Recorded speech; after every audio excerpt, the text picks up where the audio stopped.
সমাবর্ত বন্ধুরা আমার, আমি এই মুহূর্তে অবস্থান করছি পটুয়াখালী গলাচিপার চরকাজলের সেই পাঙ্গাশিয়া চরের পাশে আমি অবস্থান করছি। এই পশ্চিম দিকে আমি আপনাদেরকে দেখাচ্ছি, এটা হলো পাঙ্গাশিয়ার চর এবং এই পাঙ্গাশিয়া চরটা পশ্চিম এবং দক্ষিণ প্রান্ত মালারসর, যে মালারসরের ফরেস্ট অবস্থান করছেন এবং এই পাঙ্গাশিয়া চরের আমি একেবারে মিড প্রান্তে দাঁড়িয়েছি এবং নদীর পাড়ে। এটা হলো পাঙ্গাশিয়া চরের পাশের নদী এবং অপর দিকে চরকাজল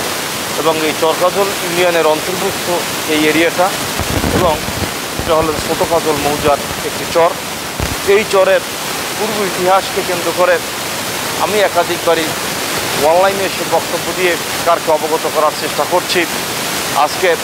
গ্রাম বাংলার এই সাধারণ মানুষরা এই পাঙ্গাশিয়া চরে তরমুজ দিচ্ছেন, যে চরে কৃষকরা অনেকেই খেতে এখন রয়েছেন, তরমুজ দিতেছেন এবং আমি অনেক তরমুজের কাজ করতেছেন তাদেরকে জিজ্ঞাসাবাদ করেছি এবং যারা রেকর্ডীয় সম্পত্তিতে তরমুজ দিচ্ছেন এবং এই রেকর্ডীয় সম্পত্তি বিএস রেকর্ডে তৎকালীন সময় জরিপকারকরা ভুলবশত সরকার ফান্ডে রেখেছেন এবং কিছু সম্পত্তি পাবলিকের নামে রেকর্ডও দিয়েছেন। পরবর্তীতে পাবলিকরা দেওয়ানি মোকদ্দমা দায়ের করেছেন এবং এই অঞ্চলের এই চরকাজলের মানুষের রেকর্ডীয় সম্পত্তি এবং 800 ব্যক্তিরও বেশি এই চরের ওয়ারিশরা রয়েছেন। কিন্তু আজকে অনেকেই বক্তব্য দিয়ে বলছেন, তাদেরকে জিজ্ঞাসাবাদ করছি, তাদের বক্তব্যটা হলেন যে এই চরের রেকর্ডীয় সম্পত্তি চাষ করতো তাদের সরকারের রিপ্রেজেন্টেটিভ থেকে টাকা দিতে হয়েছেন এবং বিভিন্ন লোকেরা তাদের কাছ থেকে চাঁদাও নিয়েছেন, বিভিন্নভাবে অর্থ নিয়েছেন। আইনশৃঙ্খলা বাহিনীর অবনতির কারণে আজকে কৃষকরা ঠিকমতো সম্পত্তিও চাষাবাদ করতে পারছেন না, যে কারণে আমি সরকারের ভূমি উপদেষ্টার কাছে আমার বক্তব্যটা হলেন যে আপনি বাংলাদেশের ভূমি উপদেষ্টা হিসেবে দায়িত্ব পালন করছেন, আপনার এই সাগর পাড়ের দক্ষিণ অঞ্চলের মানুষদের যে সম্পত্তি চাষ করতে যে কত কষ্ট হচ্ছেন এবং সেক্ষেত্রে রাষ্ট্রযন্ত্রের কারণে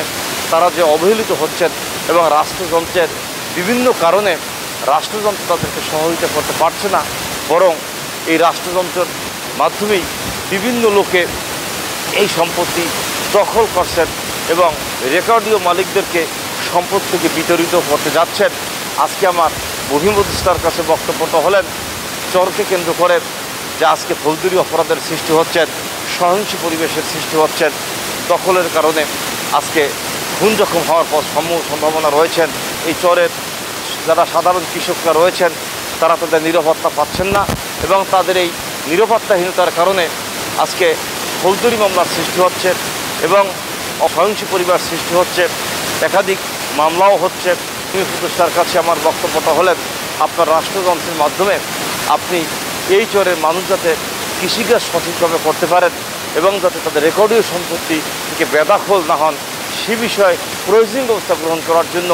আমি সরকারের উপদেষ্টা এবং সরকারের ভূমি উপদেষ্টাকে আমি উদ্যোক্ত আহ্বান করছি। আজকে আমি চরটাকে পুরো দেখাচ্ছি, অসহায় যত গরিব মানুষরা রয়েছেন, যারা কৃষকরা রয়েছেন, সেই কৃষকদের আকুতি এবং মিনতির কথা হলেন যে এসে রেকর্ডীয় সম্পত্তি আজকে আমরা চাষাবাদ করতে পারছি না বিদায় আমাদের বিভিন্ন ধরনের সমস্যা হচ্ছে এবং আমরা যখনই সমস্যা সমাধান করার জন্য সরকারের রাষ্ট্রযন্ত্রের বিভিন্ন কর্মকর্তা কর্মচারীর কাছে যাই, তখন তারা আরও বিভিন্ন ধরনের পরিবেশ পরিস্থিতির শিকার হয়। এই চরকে কেন্দ্র করে সরকারের ভূমি উপদেষ্টার কাছে আমার বক্তব্যটা হলেন আপনি পার্সোনালি হস্তক্ষেপ করে এই অঞ্চলের কৃষকদের সম্পত্তি এবং এসে রেকর্ডীয় সম্পত্তি যাতে কৃষকরা সঠিকভাবে পাইতে পারেন সে ধরনের ব্যবস্থা গ্রহণ করবেন। এবং আজকে এই পাঙ্গাশিয়া চরকে কেন্দ্র করে লক্ষ লক্ষ টাকা হাতিয়ে নেওয়া হয়েছেন, এই টাকাটা কারা নিচ্ছেন তদন্ত সাপেক্ষে আমি সরকারের ভূমি উপদেষ্টাকে অনুরোধ করব যে আপনি প্রয়োজনীয় ব্যবস্থা গ্রহণ করে দৃষ্টান্তমূলক ব্যবস্থা গ্রহণ করে এই অঞ্চলে নজির রাখার জন্য আমি উদ্যোক্ত আহ্বান করছি। আজকে এই অঞ্চলে গণমানুষরা তাদের রেকর্ডীয় সম্পত্তি পাচ্ছেন না, কোনো মানুষের জানমালের নিরাপত্তা নেই এবং কোনো মানুষের জীবনের নিরাপত্তা নেই। কৃষিকাজ করতে গেলে অনেকেই শিম খাচ্ছে এবং তাদের চাঁদা দিতে হয় এবং সহিংস পরিবেশের সৃষ্টি হয়, ফৌজদারি মামলার অপরাধের সৃষ্টি হয় এবং অদূর ভবিষ্যতে এই শান্তি শৃঙ্খলাকে ফিরিয়ে না আনা হয়, সেক্ষেত্রে বড় ধরনের সহিংস পরিবেশ হওয়ার সমূহ সম্ভাবনা আছে বিধায় সরকারের ভূমি উপদেষ্টাকে আমি উদ্যোক্ত আহ্বান করছি আগামী দিনে এই পাঙ্গাসিয়া চরের সম্পত্তির দখলকে কেন্দ্র করে কোনো ধরনের পরিবেশ যাতে সৃষ্টি না হয়, সেজন্য আমি আপনাকে উদ্যোক্তা আহ্বান করে আমি আমার বক্তব্য শেষ হওয়ার পূর্বে আমি অ্যাডভোকেট আতাউর হোসেন ফরাজি বিশেষ অনুরোধ করে বলতে চাচ্ছি যে আজকের এই প্রেক্ষাপটে এই চর অঞ্চলের শান্তি শৃঙ্খলা রক্ষার জন্য আপনার সরকার এবং আপনি এই অঞ্চলের কৃষকের পক্ষে প্রয়োজনীয় ব্যবস্থা গ্রহণ করার জন্য আমি আপনাকে আহ্বান করে আমি আমার সংক্ষিপ্ত বক্তব্য শেষ করছি। ধন্যবাদ আপনার সকলকে। সুস্থ থাকবেন, ভালো থাকবেন।